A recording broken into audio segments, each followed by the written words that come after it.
దివ్యవాణి గారు, మనం మాట్లాడుకుంటూ ఒక కప్పు కాఫీ టీ తాగుదామా? చాలా బాగుంటుంది. Thank you. నమస్తే అమ్మా, బాగున్నారా? సుగుణమ్మా, కూతురుకు మీకు ఇష్టం చాలా. అవునా, నేను కూడా అడిగాను.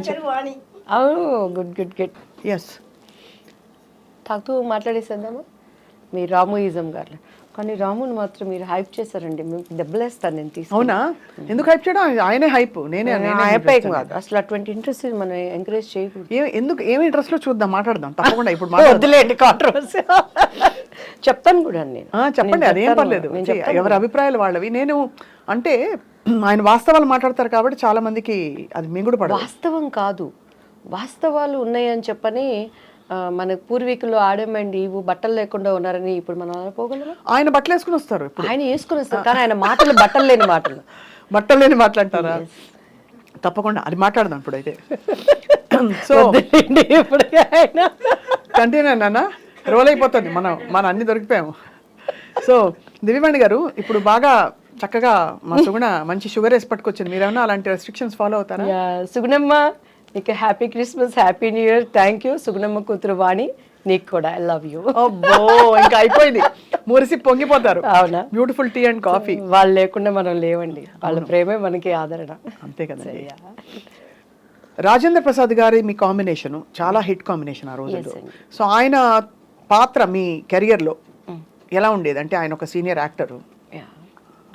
యాజ్ ఎ ఆర్టిస్ట్గా ఆయన నేను ఎప్పుడు కూడా, నేనేంట్లేండి చాలామంది, నేను ఎప్పుడు యాజ్ ఎ ఆర్టిస్ట్గా ఆయన ఏమంటానంటే ఆయన ఒక మండుతున్న కట్టె. మండుతున్న కట్టెలోకి మనం సంక్రాంతి భోగి పండుగలప్పుడు చూస్తాం, పచ్చి కట్టెలు తీసుకొచ్చి అందులో వేస్తే అవి కూడా మండుతాయి. అవును. యాక్టింగ్ రాని వాడిని కూడా ఆయన పక్కన నిలబెడితే యాక్టింగ్ వస్తుంది. అంతేనా? అండ్ ఇంకొకటి ఆయనలో గ్రేట్నెస్ ఏంటంటే ప్రతి దాంట్లో హీ విల్ ఇన్వాల్వ్డ్. అవతల తిట్టుకున్నా పర్వాలేదు, అవతల నసుకున్నా పర్వాలేదు, డైరెక్టర్ ఏమనుకున్నా పర్వాలేదు, కో ఆర్టిస్టులు ఏమనుకున్నా పర్వాలేదు, కానీ అన్నీ తానైపోతాడు. ఈ సెట్ కానీ నా క్యారెక్టర్ చేయించడం కానీ, అంటే తను ఏంటంటే అంతా బాగుంటేనే కదా సినిమా సక్సెస్ అనే స్వభావం ఉన్న వ్యక్తి. అండ్ మంచి మన భారతదేశం కానీ మన ఇండియా కానీ ఎక్కడున్నా కూడా నవ్వుల రాజేంద్రుడు అంటే ఆయనకు కడుపులో లైఫ్లో ఎంత దుఃఖం ఉన్నా కూడా, అండ్ ఆయన యాజ్ ఆర్టిస్ట్గా నేను చాలా అప్రిషియేట్ చేస్తాను. మొన్న పాపం వాళ్ళ ఇంట్లో విషాదం. ఎస్ అండి, ఎస్. చాలా అసలు నేనైతే ఆ స్థితిలో కూడాను అందరూ ఏడుస్తున్నారు, శోకాలు పెడుతున్నారు, కానీ ఒక్క కూతురు ఆయన గుండెల్లో ఎంత భారం ఉంటుంది. మహానటిలో చేసింది ఆ పాప. ఇంకొకటి ఏంటంటే లక్కీ, మా బాబు పేరు కిరణ్ కాంత్. సో పెళ్లి పుస్తకంలో నేను ఆయన్ని కేకే అంటాను. So KK. అలానే నన్ను అమ్ముకుట్టి ఆ మూవీలో, మా పాపని తెలియకుండా మేము అమ్ముకుట్టి అని పిలుస్తాము.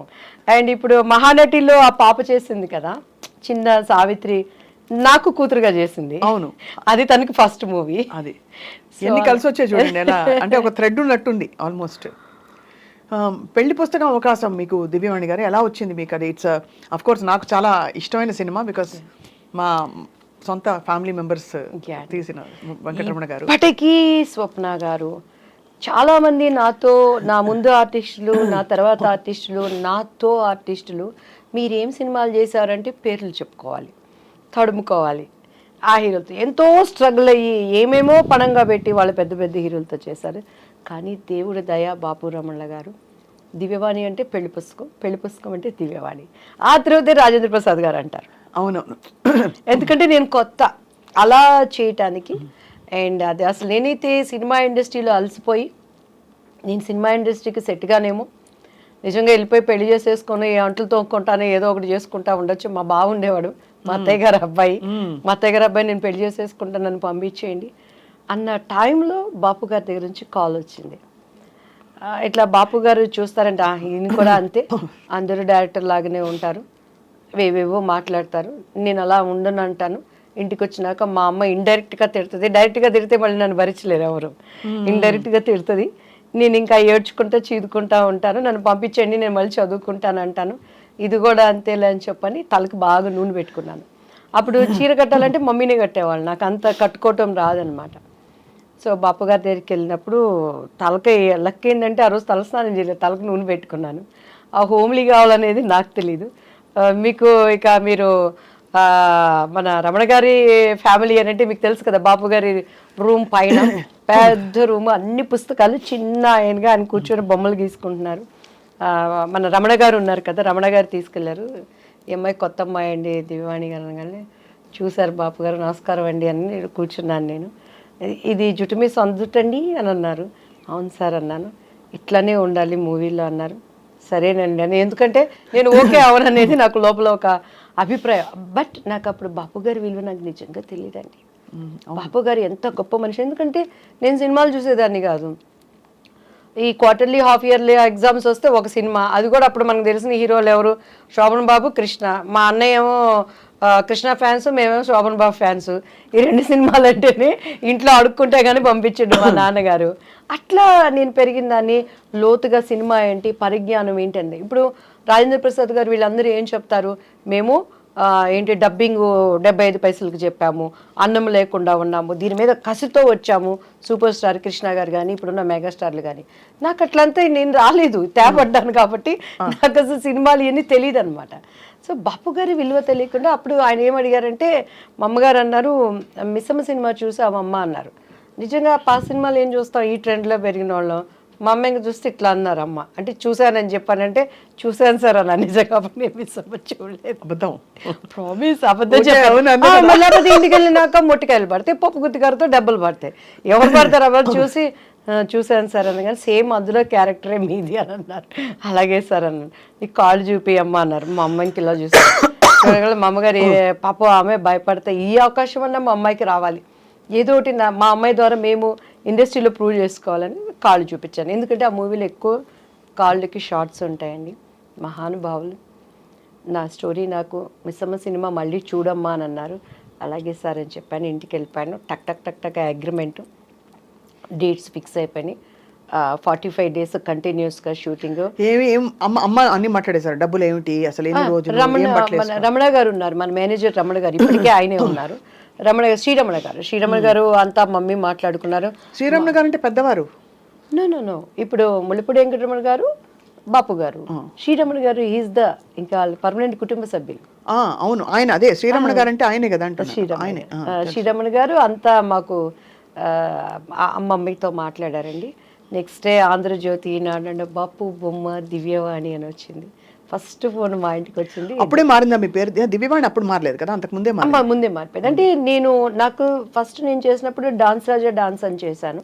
అనుకోకుండా మొన్న వినోద్ రాజా అని బెంగళూరు ఒక ప్రైడ్ మీటింగ్కి వెళ్ళినప్పుడు కలిశానండి. దాంట్లో అప్పట్లో చిరంజీవి గారు సిడీ తెప్పించుకొని చూసారు ఆ అబ్బాయి డాన్స్కి. లీలావతి గారి కొడుకు కన్నడ రాజ్ కుమార్ గారు. సో ఆ టైంలో నాకు దివ్య అని పేరు పెట్టింది ద్వారకేష్ గారు. ఆయన భవ్య అని ఒక అమ్మాయిని పరిచయం చేశారు. సో దివ్య అని ఆయన పెట్టారు. మమ్మీకి వాణి అంటే ఇష్టం, దివ్యవాణి అలా అయిపోయింది. సో బాపు గారు ఇక దివ్యవాణి కానీ ఫస్ట్ మా ఇంటికి వచ్చిన కాలు దాసనారాయణరావు గారు. మీరు ఒక మాట అన్నారు, అంతకు ముందు మీరు చాలా విసిగిపోయారు, బాపు గారు అవకాశం కూడా అలాగే అవుతుందిలే అనుకున్నారు. చాలా అయ్యాయి ఆడిషన్స్. అంటే ఏమయ్యేది ఆడిషన్లో? మీరు సెట్ అయ్యేవారు కదా వాళ్ళ క్యారెక్టర్కి, లేకపోతే అంటే దానికి ముందు దాసనారాయణరావు గారిది అభిసారిక అని ఒక మూవీ వచ్చిందండి. అప్పుడు మేము పద్మాంటి దగ్గరికి వెళ్ళి, మమ్మీ తెనాలి, మాకు తెలిసిన ఒక మమ్మీ వాళ్ళ క్లాస్మేట్ పద్మాంటికి మంచి క్లోజ్, మంచి వాళ్ళండి తెనాలి పిల్లలు, చాలా వాళ్ళు కష్టపడుతున్నారు ఇండస్ట్రీలో అని అంటే పద్మాంటి రిఫర్ చేసి దాసరి అంకుల్ దగ్గరికి వెళ్ళాను. సవేరా హోటల్లో అప్పుడు వీళ్ళకి పాముగురు వీటిల్లో జరుగుతూ ఉండే స్టోరీ డిస్కషన్స్ అవన్నీ. ఏమి చేస్తారు, మాట్లాడేవాళ్ళు. కింద నుంచి పెద్ద చూసారు, ఒడ్డు పొడుగు బాగుంది అమ్మాయి అనేవాళ్ళు, స్టోరీ మంచి క్యారెక్టర్ అండి అనేవాళ్ళు. కొంచెం మీరు బయట కూర్చోండి అమ్మాయితో మాట్లాడుతాం అనేవాళ్ళు. మా అమ్మాయికి ఇటు చూసేదాన్ని నేను, ఇంకంతే. ఇంక మా అమ్మగారు బయటకు వెళ్తాను అని అంటే అల్లిచ్చేదాన్ని కాదు. సో ఆ లోపల వాళ్ళ భావన ఏంటనే అర్థమయ్యి అర్థం కాని వయసు నాది అప్పుడు. సో అలా ఇక మా అమ్మగారు నన్ను వదిలిపెట్టేవాళ్ళు కాదు. మొన్న కూడా చౌదరి గారు అని చెప్పని ఒక ఆయన ప్రొడ్యూసర్ కలిసారండి. అప్పుడు అర్జున్ సర్జాతో ఒక మూవీ చేయాల్సింది, శారదాంటి మెయిన్ క్యారెక్టర్. అందులో అంతా డేట్స్ వరకు వచ్చింది, అంతా ఓకే అన్నారు, క్యారెక్టర్ మిస్ అయిపోయింది. కాదు అంటే అంత ఓపెన్గా మిస్బిహేవ్ చేసేవారా? నా దగ్గర మిస్బిహేవ్ చేసి నా దగ్గర బతికి బట్ట కడతాడండి వాడు ఎవడైనా. అదే అందుకని ఎందుకంటే ఇప్పుడు జీలో అప్పుడు ఉండేది. అదే మీరు బోల్డ్ గా కనిపిస్తున్నారు చాలా. బట్ ఎలా మీకు అర్థమైపోయేది వాళ్ళ మనసులో ఏమిటని? అంటే మా మమ్మీతో మాట్లాడేవాళ్ళు. మా మమ్మీ అమ్మాయి చిన్నపిల్లండి, తను ఫ్రెండ్లీగా మంచి ఆర్టిస్ట్ అండి, మా అమ్మాయిలో టాలెంట్ ఉందండి అని అలా అనేవాళ్ళు. ఇంటికి వచ్చినాక డిస్కషన్ జరుగుతుంది కదా, నన్ను బాగా రెచ్చగొట్టేది మా అక్క అయితే, చూడు నువ్వు చేయాల్సిన క్యారెక్టర్ అమ్మాయి చేసింది చూసుకోండి, చేసుకొని నాకేంది, నేను ఎప్పుడు ఏ క్యారెక్టర్ పోయిందని ఏడ్చింది లేదండి. ఈవెన్ దో మిస్టర్ బెళ్ళానికి కూడా బాపు గారు, రమణన్ల గారు, రాజేంద్ర ప్రసాద్ గారికి ఇప్పుడు ఒక మనసు ఉంది, మన ప్రతి ఒక్కరికి ఒక అంతరాత్మ అనేది ఉంటుంది. ఈవెన్ ఆమెనికి కూడాను వాళ్ళ గుండె మీద చేసుకుంటే మినిమం మ్యాక్సిమం ఎక్స్ట్రీమ్ ఈ క్యారెక్టర్ అమ్మాయి అయితే బాగుంటుందని చెప్పని ఎంత ప్రయత్నం చేశారు, ఎంత ప్రయత్నం చేశారు. నేను ఆయనకి సారీ కూడా చెప్పాను, రాజేంద్ర ప్రసాద్ నా భవిష్యత్తును గురించి జరిగిన విషయాలన్నీ ఆయనకి చెప్పాము, ఏం లేదు ప్రాబ్లం. ఆయన వేరే ఆలోచనలో ఉండేవాళ్ళు, మేము అది అంటే ఇప్పుడు అప్రమత్వం, ఈజ్ గుడ్ ఆర్టిస్ట్ కానీ ఆ క్యారెక్టరు నాకు ఆమెని ఒకరోజు ఫ్లైట్లో కలిసినప్పుడు నాతో చెప్పింది, దివ్యవాణి గారు 1000 సార్లు నాకు ఆ డెక్లో, అప్పుడు సీడీలు డెక్లు ఉండేవి, చూపించి ఇలానే కావాలని చెప్పేవాళ్ళు. మరి ఎందుకు మిస్ అయిపోయారు మీరు? చేయలేదు, ఒప్పుకోలేదు. ఒప్పుకోలేదా? రాజేంద్ర ప్రసాద్ గారు అండ్ ఆయన ప్రొడ్యూసర్ ఆయన చేత పార్థసారథి గారు సంథింగ్ ఏదో పేరు ఉన్నాడు. సో అలా. But film industry is very tough place కదా దివ్యవాణి గారు. టఫ్ ప్లేస్ లేనిది ఏదో చెప్పండి స్వప్న గారు. అలా కాదు, రిలేటివ్లీ నేను మీరు అన్నది రైటే, అన్ని ప్లేసెస్ లో టఫ్ ప్లేసే. పనమ్మాయి మన ఇంటికి వచ్చి ఒక పనమ్మాయి పని చేస్తుంది. ఆ అమ్మాయి పొద్దున్న లేసిన దగ్గర నుంచి, రోడ్డు మీద నడుచుకొని వచ్చే దగ్గర నుంచి, ఇంట్లో పని చేసి తను ఓనర్ అనేవాడి దగ్గర నుంచి ఆడదానికి తిరిగి వెళ్ళటానికి టఫ్ కాదు, చాలా టఫ్, ఎక్కడ టఫ్ అక్కడ.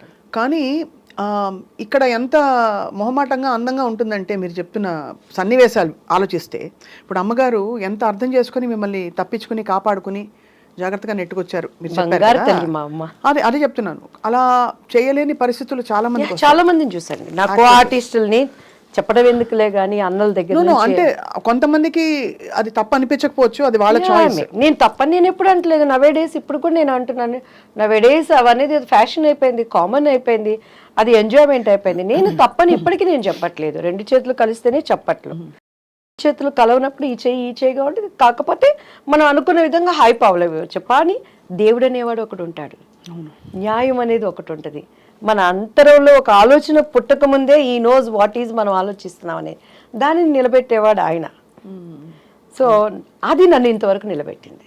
ఎంతమంది ఉన్న తెలుగు చరిత్ర ఉన్నంత వరకు నా శత్రువు అయినా నా మిత్రువు అయినా ఆ పని అనేది ఉండాల్సిందే. నన్ను అంగీకరించే వాళ్ళైనా అంగీకరించిన వాళ్ళైనా ఆ పాట అనేది దేవుడు అలా దానిని జతపరిచాడు అనుకుంటానండి. అండ్ ఎస్పెషల్లీ బాపు రమణల గారు అసలు ఇండస్ట్రీకి వాళ్ళు విరుద్ధమైన వ్యక్తులు, అంటే వాళ్ళ మనస్తత్వాలు అంత స్వచ్ఛంగా ఉంటాయని. స్వచ్ఛమైన మనుషులు. నాకు జరిగిన అన్యాయానికే మళ్ళీ పాపం వాళ్ళు పెళ్లి కొడుకు మూవీ తీసి అందులో నాకు తెలిసి లాస్ వచ్చింది. అదే అప్పుడు బంగారు పిచ్చి కానీ విజయ నిర్మల్ గారు చేసిందనమాట. సో నరేష్ గారు నేను చేశాము, అది అక్కడేమో చంద్రమోహన్ గారు విజయ నిర్మల్ గారు చేశారు. సో సేమ్ స్టోరీ, ప్రజలకు అంతా ఎక్కక అది అనుకున్న విధంగా ఆడలేకపోయింది. బట్ నాకు మంచి పేరు వచ్చింది. దానికోసము వెంకటరమణ గారు తన పక్కనున్న సైటుకి అప్పుడు ఫైనాన్షియల్ దీనికి బాపు గారు ఇచ్చేశారు. అంత స్నేహబంధం వాళ్ళు అసలు చూస్తే రిలేషన్స్ అనుకుంటాం కానీ స్నేహితులు అనేది చాలా రోజుల వరకు నాకే తెలియదండి. సో అన్నీ ఉన్న విస్తరాకు అణిగి మణిగి ఉంటుంది అనడానికి. అవును, ఇండస్ట్రీలో ఉండే పద్ధతులకి విరోధమైన వాళ్ళు అండ్ నాకు మనసున్న మనుషులు. నేను బాపు గారితో న్యూ ఇయర్ టైంలో ఆటలు కూడా ఆడాను ఆయనతో.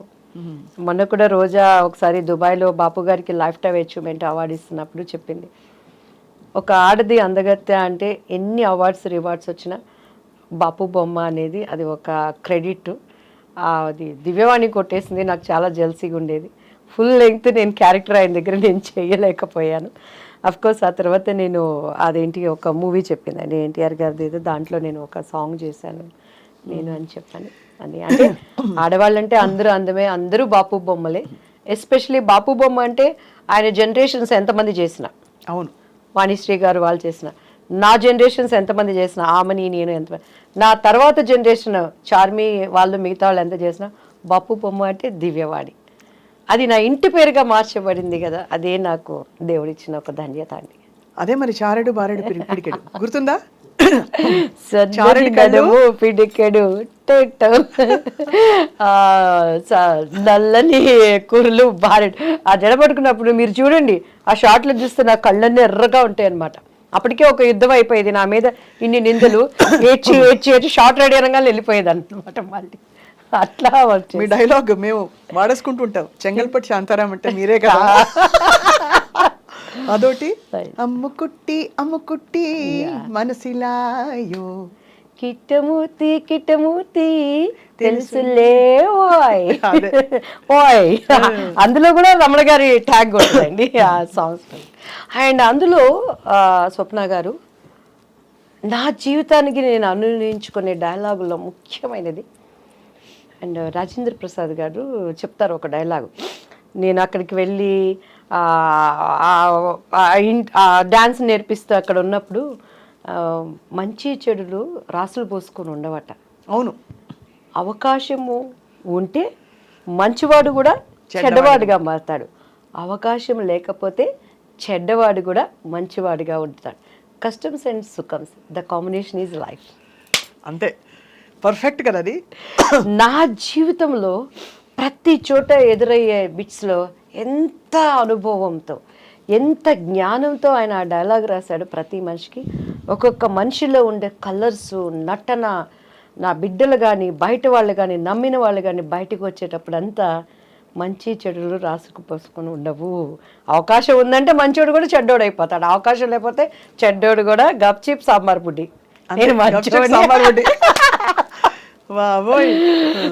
సో అలా లైఫ్లో. అండ్ నా లైఫ్ ఏంటంటేనండి, మా మమ్మీ దగ్గర ఏం తెలీదు, మా ఆయన దగ్గర అంతకన్నా తెలీదు. ఇప్పుడు ఈ 5 ఏళ్ళు దేవుడు నిమిత్తమై నేను బయటకు వస్తున్నప్పుడు, పాలిటిక్స్లోకి వచ్చినాక, ఓ ఇది ఇలా ఉంటారా, ఓ ఇది ఇలా ఉంటారా, వాళ్ళు ఇలా ఉంటే నేను ఇలానే ఉంటాను, అది నష్టమైనా నిజాన్ని బ్రతికించుకుంటాను, అదే నా హీరో, అది నన్ను కాపాడుతుంది అనే విధంగా వెళ్ళి ఈరోజు యథార్థవాది లోక విరోధి అనేదానికి సాదృశ్యంగా. మీరు చాలా బోల్డ్గా ఉన్నారు. అంటే మీరు ఇప్పుడు ఇంకా ఫీల్డ్లో ఉన్నట్టే, మీరు ఎంత పాలిటిక్స్లోకి వచ్చినా సినిమా ఇండస్ట్రీలో ఉన్నట్టే ఒక నటిగా మీరు ఇప్పటివరకు చెప్పిన విషయాలే ఇంత క్యాండిడ్గా ఎవరు మాట్లాడలేకపోయారు. అయ్యో, అంటే అది మీ ధైర్యానికి నిజంగా జోహార్లు. అలా వెళ్ళాలి లేదు, అలా కాదు అనేది. అంటే మీరేమి ఎవరిని దూషించలేదు, మీ పరిస్థితులు మీరు చెప్పారు, అది చాలా పెద్ద విషయం. కానీ ఆ తర్వాత కూడా మీరు ఎదురవుతూ ఉండిందండి, అంటే కష్టం. ఇప్పుడు మనకి కొన్ని గీతలు మనం గీసుకుంటాం, మనకి ఇలాంటి కాస్ట్యూమ్స్ వేసుకోను, ఈ ప్రవర్తన నాకు నచ్చదు అని. ఆ గీతలలో ఉండడం వల్ల ఇంకా తర్వాత కూడా మీరు అవకాశాలు కోల్పోయారా, లేకపోతే చాలా కోల్పోయాను? మిస్టర్ పెళ్ళాం ఒకటేనా? చాలా ఆమె సినిమా నేను చేయాల్సింది ఈవీవి గారిది, అండ్ నాకు అడ్వాన్స్ కూడా ఇచ్చేసారు, వెనక్కి వెళ్ళిపోయాను. గరానా మొగుళ్ళో వాణి విశ్వనాథ్ క్యారెక్టర్ నేను చేయాల్సింది, దానిని మిస్ అయిపోయాను. మిస్ అయిపోవడం అంటే they just come and tell you know. ఇంకా అంతే, ఇక ప్రాబ్లమ్స్. అది ఎవరన్నా అనుకోండి, డైరెక్టర్లు అనుకోండి, హీరోలు అనుకోండి, మేబీ వాళ్ళ దానికి ముందు మీకేమన్నా డైరెక్ట్ ఇండికేషన్ వచ్చేదా దట్ ఏదో ఎక్స్పెక్ట్ చేస్తున్నారు వీళ్ళని? 100% వచ్చేది. మమ్మీ వాళ్ళకి అంత ధైర్యం చేసేవాళ్ళు కాదు నా దగ్గర, పాప ఏమీ నన్నైతే ఇబ్బంది పెట్టేవాళ్ళు కాదండి. నేను ఇక్కడ గొప్ప ఏంటంటే నా టాలెంట్ నన్ను బ్రతికిచ్చింది. దివ్యవాణి అంటే సింగిల్ టేక్ ఆర్టిస్ట్, అక్కడ లోపం ఉందంటే కెమెరామ్యాన్తో పక్క ఆర్టిస్ట్తో, కానీ నాది ఎప్పుడు. అండ్ ఎందుకంటే అంత డెడికేట్ మైండ్గా డైలాగ్స్ కానీ డ్యాన్స్ కానీ, నాకు లాంగ్వేజ్ తెలియకపోయినా కూడాను డెడికేట్ మైండ్తో నేను ఏది ఉన్నా కూడానండి, ఈవెన్ దేవుడి పని కానీ, ఇప్పుడు సంబంధం లేకుండా రియల్ ఎస్టేట్ అనేది నేర్చుకుంటున్నాను ఇక్కడ. కొంతమంది మన దాంట్లో కూడా డెడికేట్ మైండ్తో చేస్తాను, పొద్దున్న లేస్తే దాని మీదే వర్కౌట్ చేస్తాను. అలా నేనేమి ఎక్కడ బైబుల్ కాలేజీకి వెళ్ళలేదు, బైబుల్ థెరపీలు పొందలేదు, కానీ అక్కడ నిలబడినప్పుడు నేను షికాగోలో చాలా టైం ఇస్తారండి వాళ్ళు, కానీ అక్కడ 1.5 hours 2 hours when God spoke through with me, whole Chicago దేవుడు మాట్లాడాడు అనే విధంగా, అక్కడ హృదయాలకు తాకే విధంగా నేను దేవుడు పాదాలు పట్టుకుంటాను. అట్లా ఏది చేసినా నాకు తెలియకపోయినా కూడాను దాన్ని తెలుసుకోవడానికి ప్రయత్నం చేసేదాన్ని. అది ఇండస్ట్రీలో నన్ను నిలబెట్టింది. ఎందుకంటే నాకు బాగా చిరంజీవి గారు ఇచ్చిన కాంప్లిమెంట్ అనమాట.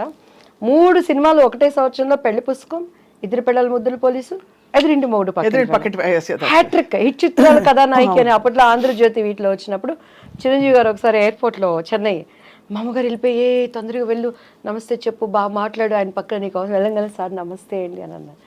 సార్ మీతో నేను ఒక్క సినిమా చేయాలి సార్, నాకు సార్ అంటే, నీకేంటమ్మా హిట్ చిత్రాలు కథానాయకువి అన్నారు. నాకు ఆ మాట అసలు ఎంత సంతోషం అనిపించింది అంటే, దాని తర్వాత కొండవీటి దొంగ చేశాం. కొండవీటి దొంగలో శుభలేఖ రాసుకున్న, యాక్చువల్లీ నేను ఆయనకు మరదలు, ఆ సాంగ్ నాకు ఆయనకి ఉండాల్సింది. కొన్ని అనివార్య చెప్పుకోలేని కారణాల వల్ల ఆ సాంగ్ మళ్ళీ రాధా గారికి మార్చబడింది. ఓహో, అందులో కూడా మళ్ళీ మరి మరి సో అప్పుడు నేను ఏడ్చి మా మమ్మీ మేమంతా కానీ మీరు మరదల్ క్యారెక్టర్ వేశారు, కానీ ఆ పాట మాత్రం నా కోసం అని పెట్టింది. ఎందుకు దీనికి ప్రత్యక్షమైన సాక్షి పరచూరు గోపాలకృష్ణ గారు. అంటే ముందు చెప్పారు మీకు ముందు రోజు ఒక సాంగ్ ఉంటుందని చెప్పారు, కొన్ని కారణాల వల్ల ఆ సాంగ్ని మళ్ళీ మార్చేసి రాధా గారికి ఆయనకి పెట్టారు. సో అలాంటి సంఘటనలు ఎన్నో అలా చెప్పుకోలేనివి కొన్ని కొన్ని ఉంటాయి. చాలా మీరు పోరాడారు అయితే చాలా. నేను పోరాడలే, మా అమ్మ పోరాడి. అమ్మ పోరాడారా? నేను రిలాక్స్. అమ్మ అలా నిజంగా కంటికి రెప్పలాగా అమ్మ కనుపాపలా చూసుకున్నారు మిమ్మల్ని నిజంగా, అంతే కదా? అంతే, ఎక్కడ కసికి అందకుండా. మీరు ఫిల్మ్స్ బాగా సాగుతున్న టైంలో మీ వివాహం ఎలా జరిగింది దివ్యవాణి గారు? వివాహం కూడా చేసుకోవాల్సి వచ్చింది ఒక లెక్క. ముత్తినంత హెండతి అని ఒక కన్నడ మూవీ జరిగిందండి. మాలశ్రీ సాయి కుమార్ నేను ఆయన చూడటం ఇష్టపడటం అండ్ మా వాళ్ళతో మాట్లాడటం అండ్ కొన్ని ఇంట్లో వాళ్ళకి ఇష్టపడలేదు, ఎందుకంటే చాలా భవిష్యత్తు ఉంది కదా నా మీద. మంచి అంటే అందరూ మంచి పీక్ లో ఉన్న మీరు. నాకు 22 yearsకే మా బాబు పుట్టేశాడు. But did you feel you made a wrong choice అప్పుడు? You made a wrong 100%. ఎందుకంటే కెరియర్ పీక్ లో ఉన్నప్పుడు ఏ స్త్రీ కూడా అందులో ఇట్స్ అ పవర్ఫుల్ పొజిషన్, ఆర్థిక స్వాతంత్రం, డబ్బులు, పవర్, ఫేమ్ అన్ని. అప్పుడు ఏమనిపించేది అంటే ప్రేమించారా? ప్రేమించబడ్డాను. ఓకే, సో అందరి జీవితాల్లో అవుతాయండి. సో ఇట్స్ లైక్ ప్రేమ అంటే మనకు తెలియదు, అంత సీన్ లేదు మన ఫేస్లకి. ప్రేమించబడ్డాను అనమాట. అంటే ఇంకొకటి ఏంటంటే స్వప్న గారు, నేను 14 yearsకి ఇండస్ట్రీకి వచ్చేసాను. డాన్స్ 87, నా 10th ఇంకా నాకు ఇది కూడా రాలేదు, ఏమంటారు దాన్ని, నా రిజల్ట్స్ కూడా రాలేదనమాట. మా నాన్నగారు చనిపోయారు. సో ఆ సినిమా హిట్ అయిపోయింది. ఒక 6 months ఏదో నా మీద వర్కౌట్ చేశారు మమ్మీ వాళ్ళు క్యారెక్టర్స్ కోసం. నా ఆల్బమ్ రావటం అప్పట్లో ఎస్పి వెంకన్న బాబు గారికి చేతుల్లోకి వెళ్ళింది. ఆయన డేట్స్ చూస్తానికి తీసుకునే టైంలో టక్ సినిమాలు రావటం, రామారావు గారు, పసుపులేటి రామారావు గారు డేట్స్ చూసేవాళ్ళు, ఉమా అంకుల్ చూసుకునేవాళ్ళు. కొన్ని దానిగా వచ్చాయి. 3 years నాన్ స్టాప్గా నేను ఇల్లు చూడలేదు. ఒకలాంటి హోమ్ సిక్ అయిపోయింది. మా ఇంట్లో ఒక్కొక్క పిల్ల, మా అక్క, మా అన్నయ్య. అట్లా టైంలో నేను కళలో ఆ సినిమా హిట్ కొట్టడం, వెళ్ళిపోవటం, చేయటం నాకేమైపోయేదంటే పొద్దుగూకులు వర్క్, అమ్మ నాన్న.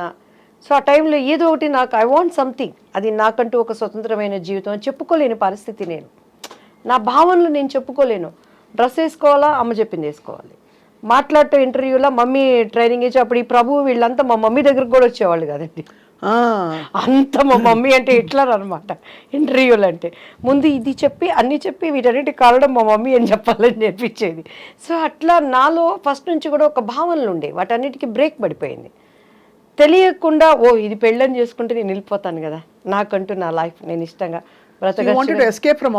యా మెయిన్ 80% అది కారణం, 20% నా వయసు కారణం. ఇంకా మిగతాది పరిస్థితులు మనకి కొన్ని దేవుడు అనుమతిస్తాడు. But I choose wrong decision. అది నాకు ఇప్పుడు అర్థమవుతుంది. అవునులేండి, అవును. ఆ ఇండివిజువాలిటీ అవును, మనం ఉండుంటే ఇంకా.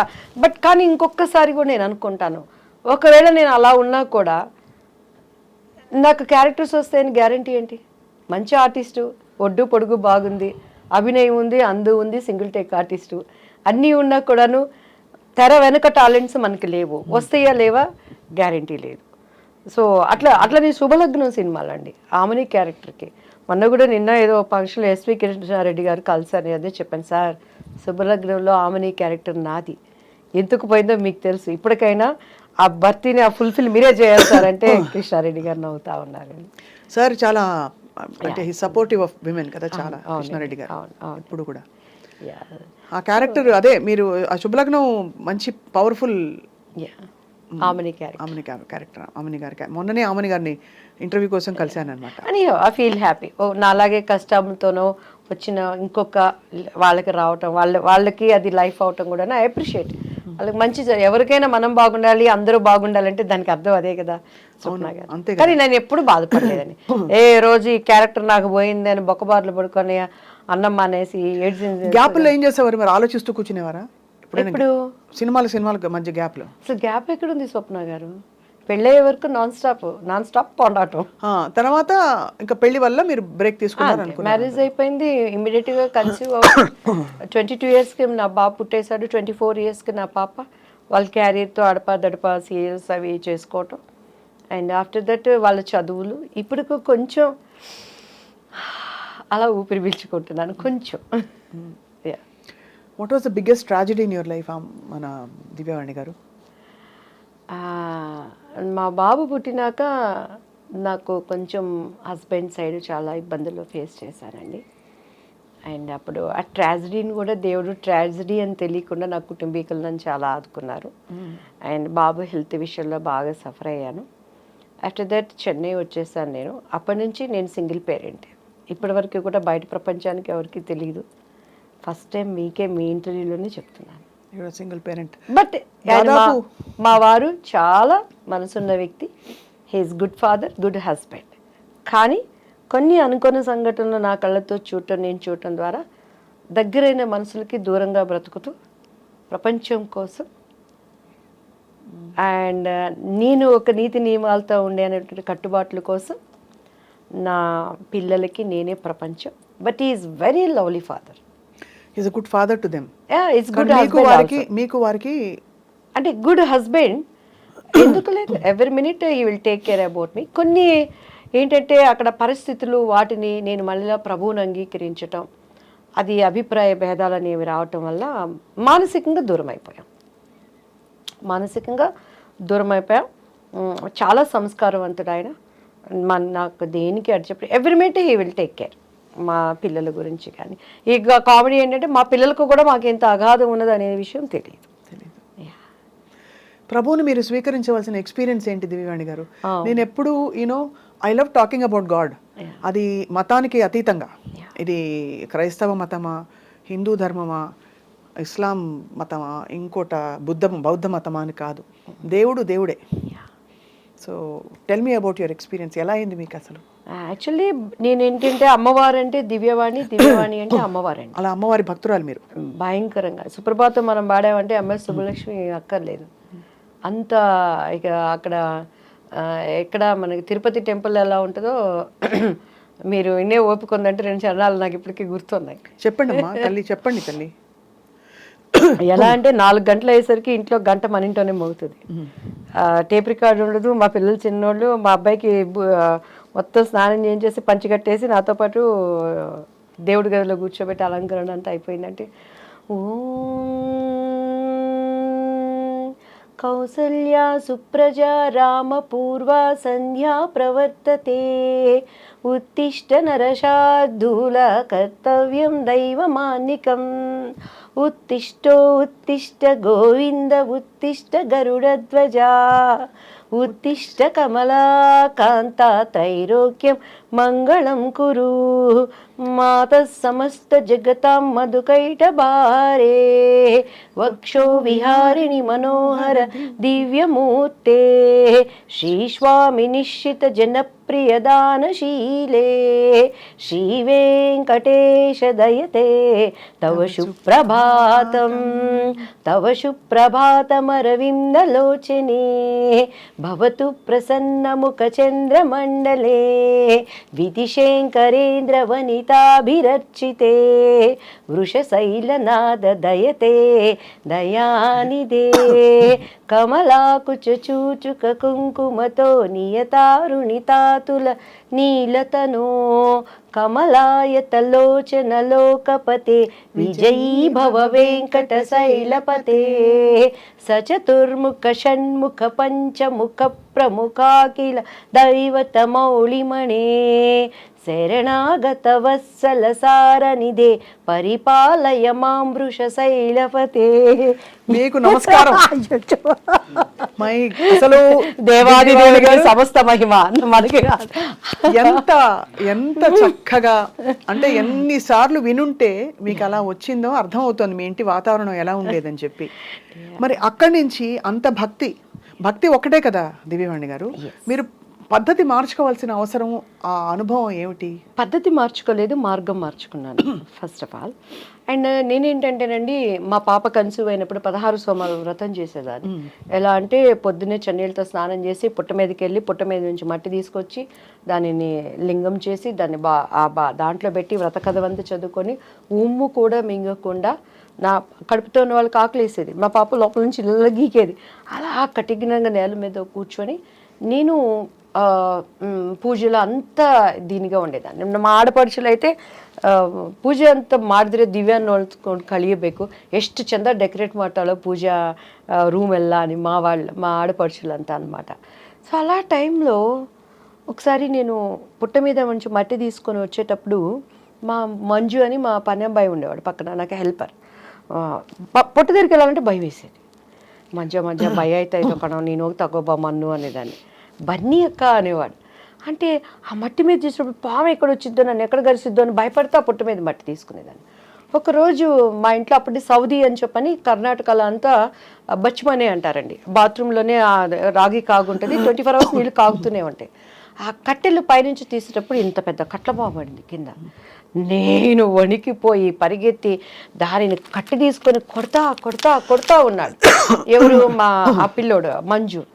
నాకు అప్పుడు పాము దేవుడు కదా, పాము దేవుడు కనిపిస్తే ఇప్పుడు స్వప్న గారు రాగానే నాకు ఒక బ్యూటిఫుల్ హగ్ ఇచ్చారు. ఎంత ప్రేమ అంటే ఆ కౌగిలింతలో ఇష్టం, ప్రేమ. ఒక మనిషికి మనిషి ఎంత ఇష్టం ఉంటే దేవుడు కనిపిస్తే నేను వాటేసుకోవాలి కదా, నేను హక్ చేసుకోవాలి కదా. ఆ దేవుడి కోసమే కదా మనం పూజలు చేస్తున్నాం. మరి పాము నేను హక్ చేసుకోవాలి కదా. ప్రతి మనం ఆరాధించే వాటికి పాము సింబల్ ఉంటుంది కదా. ఎందుకు పామును కొడుతున్నాం? దేవుడు వచ్చాడు కదా, దేవుడిని ఎందుకు హక్ చేసుకోలేకపోయానని ఒక ఆలోచన వచ్చింది. ఏమోలే, మన పితరులు చెప్పారు మనం చేయాలి అనుకొని. అలానే వినాయక చతుర్దశి వచ్చినప్పుడు మా బాబుకి చక్కగా పంచికట్టి నగలనేసి వాడికి కూడా ఉండ్రాలు వేసేదాన్ని. ఒకరోజు మా ఇంట్లో ఎలుక వచ్చిందండి. ఎలుక వచ్చినప్పుడు ఎలుకలు అంటే మా వారు చాలా, ఆయన ఎట్లా అంటే అసలు ఫుడ్ దగ్గర బళ్ళు వచ్చినాయి హల్లి బందిదే సాయిస్పూడి అంటారు. చాలా నీట్నెస్, డిసిప్లైన్, చాలా కేర్ఫుల్ ఉంటారు అన్నిట్లో. ఆ ఎలికని చంపడానికి నేను బండి కష్టం నాకే తెలుసు స్వప్న గారు.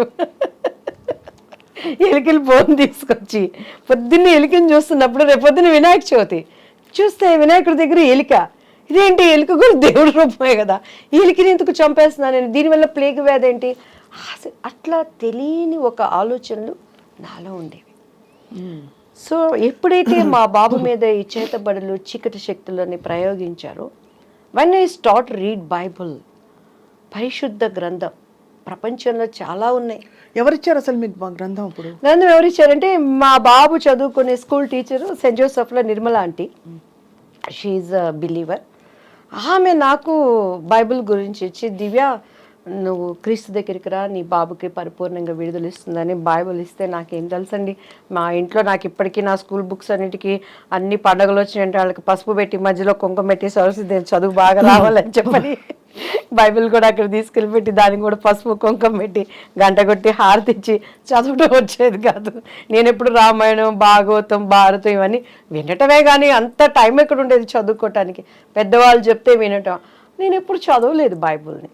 సో ఫస్ట్ టైం నాకేదో దీన్ని చదువు అని ఒక ప్రేరణ వచ్చినప్పుడు, నేను ఆంటీ ఇచ్చింది తీసినప్పుడు ఫస్ట్ నాకు ఏం అర్థం కాలేదు. భూమి ఆకాశం శూన్యంలో నుంచి వచ్చింది, ఒక పేజీ అది చదివా ఏం అర్థం కావట్లేదు, ఏం చదవాలి, మూసి పెట్టేశాను, దండం పెట్టుకున్నాను. మనకు ముచ్చటగా ఏది చేసినా 3 సార్లు చేయాలి.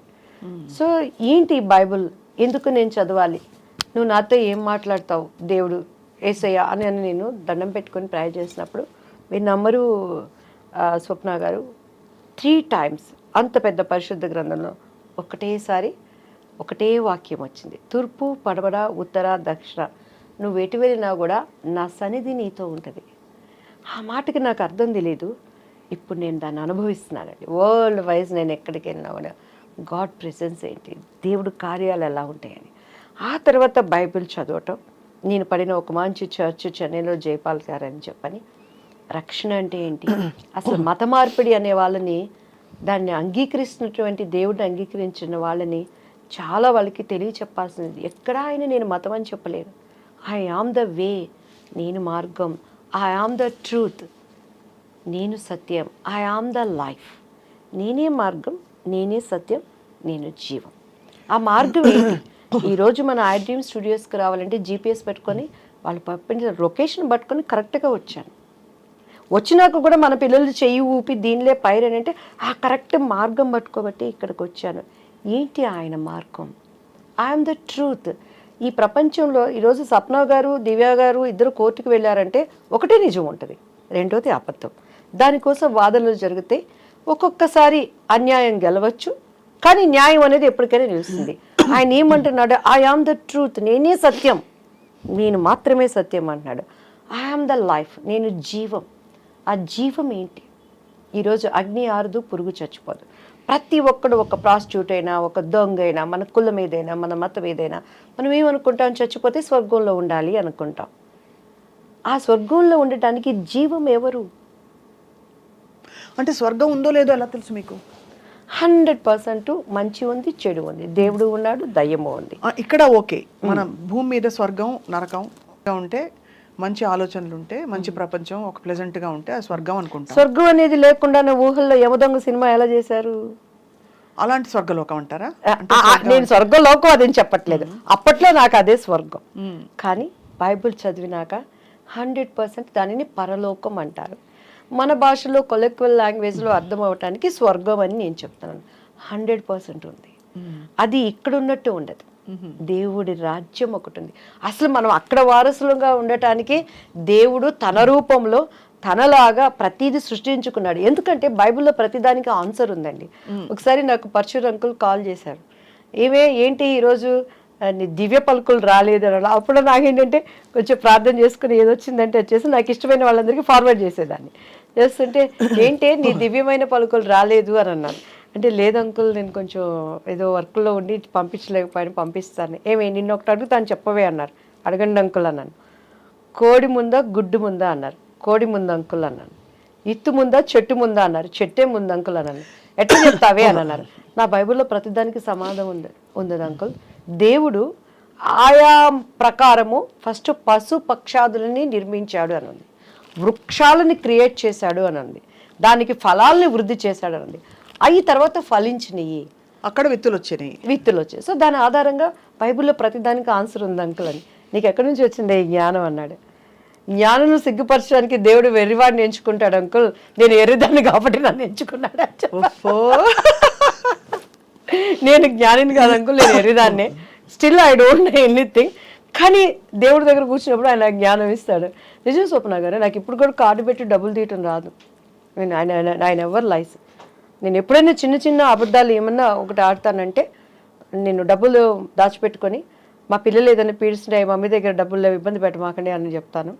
అండ్ ప్లాన్డ్గా ఉంటాను లైఫ్లో. మనం ఎప్పుడు ఇలా అనకూడదు అనే దానికి ఉంటాను, కానీ నేను ఎప్పుడూ అబద్ధాలు చెప్పాను. కాబట్టి టీడీపీలో నేను అంత గట్టిగా మాట్లాడిన అన్ని ఛానల్స్ కూడాను ఎవరు నాకు కౌంటర్ ఇవ్వలేకపోయారు. ఎందుకంటే బాబుగారు అంటే నాకు ప్రాణం, బాబుగారు అంటే చాలా ఇష్టం. టీడీపీ నుంచి నేను బయటకు వచ్చినాక కూడాను నన్ను అపోజిషన్లో ఉన్నప్పుడు ఆ రోజు జగన్ గారి పార్టీలో ప్రతి ఒక్కళ్ళు సంప్రదించారు, ఇప్పటికైనా రండి మీలాంటి వాయిస్ కావాలి అన్నప్పుడు. నేను ఎందుకు, జగన్ గారు నాకు విరోధి కాదు, యాజ్ ఎ బిలీవర్గా ఆయన నేను చాలా అభిమానిస్తాను. కానీ అక్కడ నేను అమరావతి అప్పుడు ఒక ప్రార్థన చేశానండి. మీరు కావాలంటే ఆ ప్రార్థన మీరు చూడండి.